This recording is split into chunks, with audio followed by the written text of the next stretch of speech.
பரிசுத்த ஆவியின் திரியேக நாமம் நம்மை ஆசீர்வதித்து காப்பதாக. ஆமேன். கிறிஸ்து இயேசுவுக்குள் அன்பான இறை மக்களே, ஆண்டவராகிய இயேசு கிறிஸ்துவின் நாமத்தினாலே உங்களை அன்புடன் வாழ்த்துகிறேன். இந்த நாளின் சிந்தனைக்காக உபாகமம் 33ஆம் அதிகாரம் 20வது வசனம். என் முகத்தை நீ காண முடியாது, மனிதன் எவனும் என்னை கண்டு உயிரோடு இருக்க முடியாது என்றார். பின்னும் கர்த்தர் என்னண்டையில் வந்து, ஒரு இடம் உண்டு, நில்லு, கண்மலை நில்லு, என் மகிமை உன்னை கடந்து போகிறது என்று சொன்னார். அன்பின் இறை மக்களே,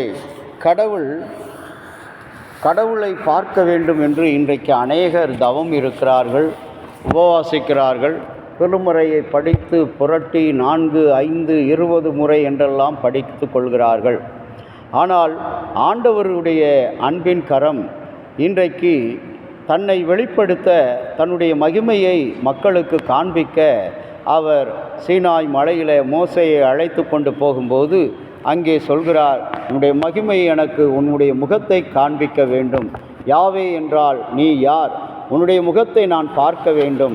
அன்பான இறை மக்களே, இறைவனுடைய மேலே விசுவாசம் வைக்கிற நாம் அவருடைய முகத்தை பார்ப்பது என்பது நம்முடைய சொல் மூலமாக, செயல் மூலமாக, நம்முடைய வார்த்தைகள் மூலமாக, நம்முடைய வாழ்க்கை மூலமாக நாம் அவரை காண்பிக்க உலகத்துக்கு முடியும். ஆகவே தான் கடவுள் சொல்கிறார், நீ ஒருவனும் என்னை காண முடியாது. ஏனென்றால் யாத்திராகமம் புஸ்தகத்தில் ஆண்டவர் சொல்லுகிறார், நான் பரிசுத்தர், நீங்களும் பரிசுத்தராய் இருங்கள் என்று சொல்லி, அவருடைய பரிசுத்தத்துக்கு முன்பாக நாம் யாரும் அவரை முகமுகமாய் பார்க்க முடியாது. ஏனென்றால் பாவிகளாக இருக்கிற நமக்கு அவருடைய முகம் பிரகாசம் உள்ளதாக இருக்கின்ற அந்த முகத்தை பார்க்க நீயும் நானும் நிற்க முடியாது.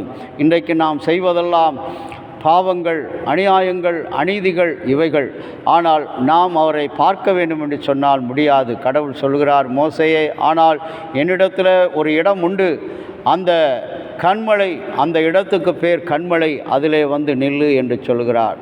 நீ நிற்கும்போது உன்னை நான் பார்க்க முடியாது, ஆனால் கடந்து போவேன் என்று, அப்பொழுது நீ என்னை காண்பாய் என்று சொல்கிறார். அன்பான இறை மக்களே, கடவுளுடைய பிரசன்னம் இன்றைக்கு ஒவ்வொரு நாளும் நம்முடைய உணவு, உடை, உறைவிடம், உறவுகள், அலுவலகம், படிப்பு, கல்வி, பதவி இவைகள் மூலமாக அவருடைய முகம் நமக்கு தெளிவாய் வெளிப்படுத்துகிறது. கடவுள் எப்பொழுதும் மனவுருக்கம் உள்ளவர், ஒரு தாயைப் போல அன்பு. அது மாத்திரமல்ல, ஒரு தாய் தன் பிள்ளை எவ்வளவு உயர வேண்டும் என்று சொல்லி தன்னையே, தன்னுடைய சரீரத்தை, தன்னுடைய இரத்தத்தை கொடுத்து, தன்னுடைய இருதயத்தை ஒரு தாய் தன்னுடைய மகனுக்காக கொடுக்கிறாள். கொடுத்த போதும் கூட அந்த மகனுடைய சமூகத்தில் அந்த இருதயம், தாய் கீழே விழுந்தாலும் கூட என் மகன் பிழைக்க வேண்டும், அவன் உயர வேண்டும் என்று சொல்லி அங்கே அழைப்பதை பார்க்கிறோம். ஆகவே அன்பான இறை மக்களே, கடவுள் இன்றைக்கு கண்மலையாகிய கிறிஸ்து என்று அவருடைய பெயர். ஆகவே தான் அந்த கண்மலையிலே நீர் வந்து நில்.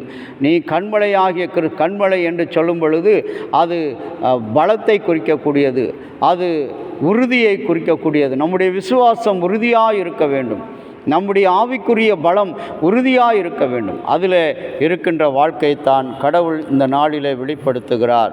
என் அன்பு தேவனுடைய பிள்ளையே, கடவுள் இந்த நாளிலே உங்களுக்கும் எனக்கும் தந்திருக்கிற இந்த நல்ல தருணத்தில் அவருடைய பிரகாசம் உள்ள முகம் எப்பொழுது நம்மிலே ஒளிர வேண்டும் என்று சொன்னால், என் இருதயம் கடவுளுக்குள்ளாக பூரிக்க வேண்டும், என் இருதயம் கடவுளுக்குள்ளாக அமைதலை அடைய வேண்டும், என் இருதயம் கடவுளுக்குள்ளாக எப்பொழுது சிந்தனையிலே இருக்க வேண்டும்.